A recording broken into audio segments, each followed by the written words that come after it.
players on a cast with me, and we will be watching a once in a lifetime. We have a finals replay between Sulky and Flash, and we are going to analyze the shit out of this replay.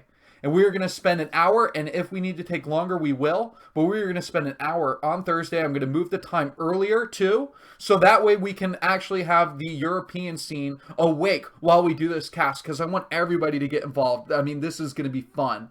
And this is the only time that I can ever imagine that we have been able to acquire a replay from a finals game and actually cast that on for foreign players, for the foreign scene. So this is real. This is not imaginary. I promise you 100% that this is going to happen. So just 2 days from now, I will set up the clock on Team Liquid. There will be an announcement thread too. And then I will also announce soon as I can confirm anybody else who will cast with me. I'm thinking Eon Zerg has got to be a lock. If I can get Eon Zerg in on this cast, it needs to happen. Maybe Scan would be good too, because Scan could represent the Terran side of things, because we need the Zerg and Terran bias. So I hope you guys can get excited. This is going to be on the Africa TV channel that I cast from only, so you're going to have to watch it there. But yeah. That is going to be a lot of fun. And if you guys come and show an overwhelming amount of viewership, then we can continue to get these replays from the Africa leagues, and we'll be able to cast over them for you. So, yep. That's it. Game number 3, gonna start in just a minute. Good night to anybody who's already leaving. I know it's getting late for some of you, and those of you who are just tuning in, game number 3 is just about to start. All right, here. Switch over to scene 13. So it says, Eon Zerg, he speaks limited English, doesn't he? Yeah, you guys, don't be liars. Everybody speaks English. I promise you I'm going to find people who speak well English that can join me in on the cast. Whoever is available, honestly. But the ultimate thing is, we've got a Flash versus Sulky replay of what is one of the best games of the year. Clearly, it's going to be one of the games of 2017, and a phenomenal game. I hope you guys are all still on the high from that finals, because it was the coolest. And if you missed it, you better go watch it, because it was just such an astounding game from both players. All right. So at the top right-hand corner, we're going to have Bonyth, who just lost his previous game. The score is going to be tied up 1-1. And that's going to leave our Zerg player over here to the left side, Trutacz. It's so funny because when I look at Trutach's picture at the right side, he's so much older than his... I'm not calling him old, just so you know, and if Trutacz is listening at some point, I'm not calling you old, but I'm saying you're like grown up. Because you're just like this really young lad in your Team Liquid photo that's on Liquipedia and the TLPD database. And so it's kind of fun to have an actual picture of you in your current state to see how well you've grown. And I know that's just kind of odd, but I've been doing Liquibet for so long that I start to learn players' faces based on what they look like. I mean, there's a StarCraft 2 Liquibet with a player named Neeb, and he has a picture of a fire truck. Literally, a fire truck. So in the future, if he showed like a more mature picture of himself, I imagine it's just going to be a fire truck with a beard. Alright, anyway. So we're on Crown and Scepter. A very similar map to Fighting Spirit. Just to make that clear, this is why Bonyth picked it. This is one of his go-tos, and I would expect him to win this game and take it to 2-1 in his advantage. Just being so strong on this map and so familiar with it. But Trutacz, he has quite a few games on Fighting Spirit too.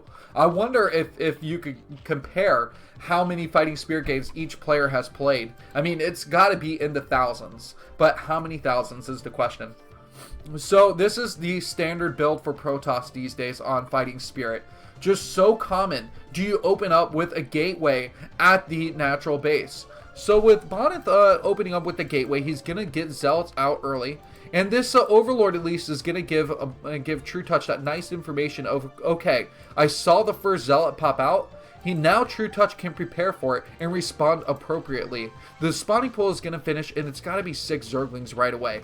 And he has to absolutely go for those Zerglings. So you can see all 3 eggs going into those 6 Zerglings. Meanwhile, this first Zealot is going to be the Disruptor. Will it be able to get up the ramp and effectively engage on these drones? The Zergling morph time so fast. As soon as this Zealot gets here, it's going to be like the trap has been laid out. And here they come. In fact, I love that Trutacz built 2 extra Zerglings, so he's going to go to 8 Zerglings to deal with this threat. The drones have to get pulled. Now, not only are the drones not being built because Trutacz is forced to build Zerglings, but he's not...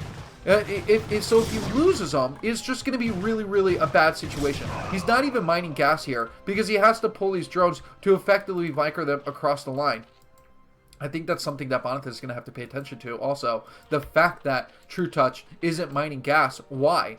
Okay, well, this could be a lot of Zerglings. This is Zergling speed on the way, and I think that this is a trap laid out for Trutacz to try and do some early game damage. This is something that we saw from Quanro and Larva. Larva actually does this really well against Bisu, and their non-live games. In fact, a few of them. But we know that Larva is just complete trash against Bisu and most Africa or Sonic Star League games. But he generally pulls this off too. So Trutacz has many Zerglings out at the natural base, and he is trying to pick off these Zealots, but the Zealot micro is astounding. Look at this. So the 2 Zealots do finally get killed off, but there's still a moderately healthy Zealot to remain as these Zerglings just died in troves. So the Zerglings don't break the natural base. The drone count is only at 9, and Trutacz is massively behind now because Bonyth survived. It did not take any probe damage. So 12 more Zerglings have been created, and expansion has been taken, and it's going to be massive amounts of droning for Trutacz if he wants to get back into this game. I don't imagine a scenario where Bonyth doesn't have enough Zealots to defend against these 12 Zerglings, even with their speed. With this next Zealot popping out, 2 full health Zealots will defend against this pretty effectively. Alright, let's look inside of this base too. So look inside, the Cybernetics core is now just finishing up. I think that's the one thing that Trutacz has to be happy about, is the fact that Bonyth is really behind on tech in order to defend against this Zergling pressure. Meanwhile, the drone count has to continue to grow here.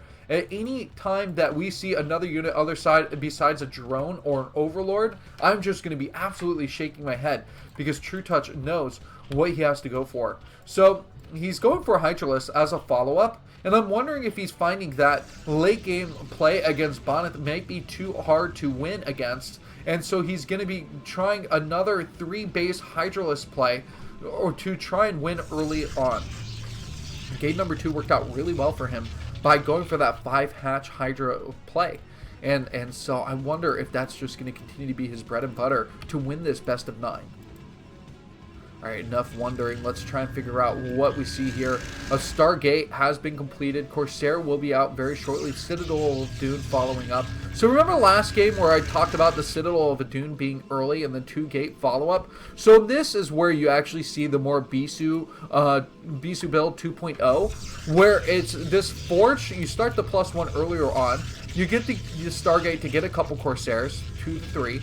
And then you also get the Citadel of Dune now to follow up with speed, because +1 speed is a good follow-up to Corsair harassment. Here comes the chase. Now, I've seen a lot of players like Tyson just come out with a single Corsair. I think Stork has been doing that lately too, just building one Corsair, and if he loses it, he loses it. Not quite as important. And I'm kind of awestruck that Trutacz decides he's going to ignore that Overlord, the Overlord dying, and just send his Hydralisk over towards the natural base. Now, with the range done on these Hydralisks, they can pick off the Forge instantly. Oh my god, this timing! This timing is ridiculous! So he just busted down the Forge before +1 could finish, so Zealots are going to be significantly weaker. The cannons haven't finished up in time, and Trutacz might be able to bust through this. The probes need to be pulled right now. Bonyth not pulling his probes could be a huge mistake. He doesn't want to take this lightly, but somehow Bonyth survives, keeping 37 probes alive, And if Bonyth gets up to 41 probes, then he's biting pretty optimally off these 2 bases compared to what Trutacz is throwing out. Trutacz has 4 Hydralisks, and only 1 was sitting at low health. It does get picked off with that cannon that has finished warping in. The gateway count, 2 more gateways in the back, and of course this forge has to be rebuilt, but there's no point in building it at the front anymore. I like the decision to go for this DT. To where, yes, this Templar Archives has been completed. The Storm follow-up is going to be upgraded now. Halfway done, actually, so some pretty good timing on this High Templar, or the Templar Archives, and a High Templar need to pop out. So 2 High Templar here, if they can finish in time, this Overlord is actually a huge blocker because it's preventing a DT from being a one-man defense. And it would be really nice if the DT was able to lock down this army, but instead it's going to go on the warpath. We're going to have to keep an eye on this mini-map. It's heading up and towards that main base, completely ignoring the natural. Meanwhile, these Hydralisks... Oh, where is it? Where is it? Okay, so now we've got to watch. This is going to be very, very important. There's no Overlord over here. No Overlord. And now it looks like... Yep. So the DT comes in here. The Hydralisks, or the drones are getting killed right away. 5 kills, 6 kills, monstrous. Oh my god, the rage quit. The rage quit ensues. How does Bonyth do it? Again and again. 2-1. And it looks like our Zerg opponent is going to have to struggle to get another win. Alright. Let's go to scene 15 here. Let's learn more about Trutacz. Trutacz, if you could be in the movie of your choice, what movie would you choose and what character would you play?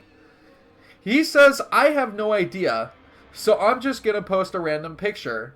So this is honestly the picture that Trutacz gave me because he didn't know how to answer this question. So, there. Hover cats. Does this disturb you guys at all? Like, does this make you feel weird in any